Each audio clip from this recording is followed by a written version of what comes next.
partir de agora, vem junto, chegamos. Bia, o tempo vai ficar frio em contradição com o clima quente da política local? Continua quente até nas condições climáticas, Mark. Apesar de estarmos aí nesse começo de inverno, as temperaturas ainda estão mais altas em todo o estado do Paraná. Curitiba hoje, por exemplo, tem uma máxima de 25, a mínima é de 17, então mesmo durante a noite fica aí uma condição de tempo ameno. Em Ponta Grossa, termômetros variando entre 14 e 25 graus, sem previsão de chuva, sol forte também em Londrina, que tem máxima de 28 graus, e em Cascavel, termômetros variando nesta quarta entre 17 e 26, o tempo continua firme, inclusive nos próximos dias. Por 25 votos, os vereadores de Curitiba aprovaram a cassação do mandato do vereador Renato Freitas, do PT. A defesa do parlamentar, no entanto, diz que vai recorrer à justiça para derrubar a decisão. A Beatriz Frenner esteve lá ontem à tarde, acompanhou a sessão de primeiro turno e vai trazer todos os detalhes. Uma nova votação ainda precisa acontecer hoje à tarde na Câmara Municipal para confirmar ou não esse resultado. A tendência é de que os 25 votos favoráveis à cassação se repitam. Apenas 7 vereadores foram contrários e 2 se abstiveram, não votaram. Renato Freitas responde a um processo ético disciplinar por ter participado de uma manifestação em fevereiro deste ano. O ato contra o racismo aconteceu no centro histórico da capital, mas terminou com a invasão da Igreja do Rosário. O vereador chegou a fazer um discurso em cima do altar, o que foi considerado quebra de decoro parlamentar. O parlamentar e a sua defesa não compareceram à sessão de ontem, que durou quase 3 horas. Eles alegam que a Casa Legislativa não respeitou prazos processuais e que, por isso, a realização da votação seria ilegal. O advogado Guilherme Gonçalves, que representa o vereador petista, reforçou que vai adotar medidas judiciais. A legalidade da realização da sessão deve ser questionada por meio de um mandado de segurança que deve ser impetrado ainda hoje na Justiça. A sessão é completamente nula e ilegal, afrontou diversos dispositivos regimentais. Nós temos provas aqui que os próprios vereadores receberam a convocação depois das 15 horas e 30 minutos. Nós vamos colocar isso numa medida judicial. Nós temos prova que a tentativa de intimação pessoal do Renato foi depois das 15h30. O e-mail que foi enviado para o meu escritório foi aberto depois das 16 horas e pelo regimento da Câmara, quando o e-mail não é aberto, presume-se feita a intimação 48 horas depois do envio do e-mail. A sessão tinha que ter sido convocada com 2 dias úteis de antecedência. O regimento interno diz que é um dia útil e não 24 horas. Enfim, é tanta violação, tanta ilegalidade. O presidente da Câmara, o vereador Chico Kuzma, do PROS, por outro lado, rebateu essas declarações da defesa de Freitas. Ele reforçou que a casa respeitou todos os prazos e agiu dentro do que prevê o regimento interno. A Câmara seguiu o seu regimento, seguiu todas as normas legais para a convocação da sessão. Essa sessão especial da votação desse projeto de resolução, ela diz que tem que ser convocada com dia útil de antecedência.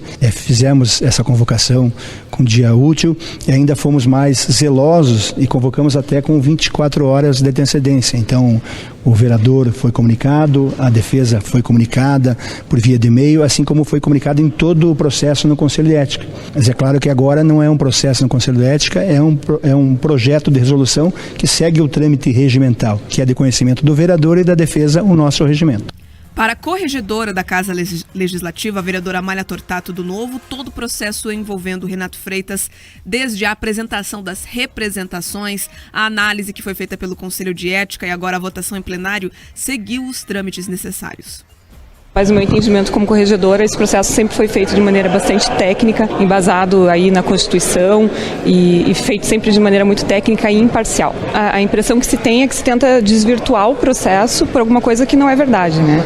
Para tentar colar uma narrativa que não aconteceu na casa. A cor da pele do vereador nunca esteve em questão, e sim os atos praticados por um vereador dessa casa. Caso a cassação de Renato Freitas se confirme hoje à tarde, quem deve assumir a cadeira na Câmara é a primeira suplente, Ana Júlia, do PT. Olha, primeiro vamos separar as coisas. Vamos falar da decisão da Câmara e depois do choro do vereador. Ele vai chorar, obviamente, e ele pode chorar, é direito dele reclamar. Decisão da Câmara, acertada, correta. Parabéns à Câmara de Curitiba, que deu uma resposta à população de Curitiba. A população que se perguntava se um senhor, porque não é rapaz, não é jovem, ele vende essa ideia, ele é um senhor, ele é formado, ele é professor universitário, tá? Para começar. Então, se esse senhor tinha condições de representar a nossa cidade, que é alguém que invadiu uma igreja à força, botou uma bandeira comunista no altar e fez discursos contra o que ele acreditava ser o correto. Ele pode fazer isso onde ele quiser, não em um local sagrado e, mais do que sagrado, protegido pela lei. Ele foi punido por isso, apenas por isso, e nada mais. Qualquer coisa que te falem fora disso é mentira, é fake news.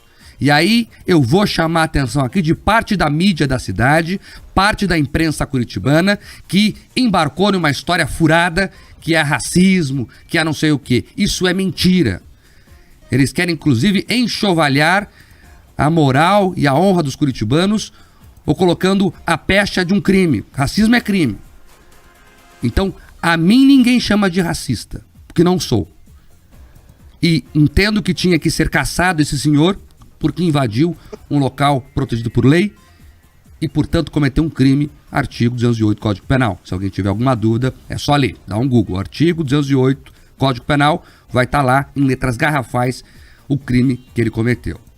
E aí é claro que o histórico de desrespeitos do senhor Renato Freitas do PT à própria casa foi levado em consideração.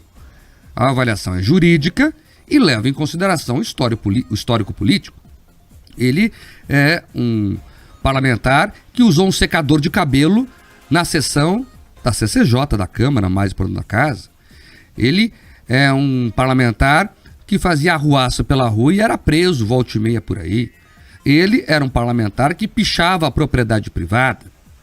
Então, tudo isso foi levado em consideração, obviamente.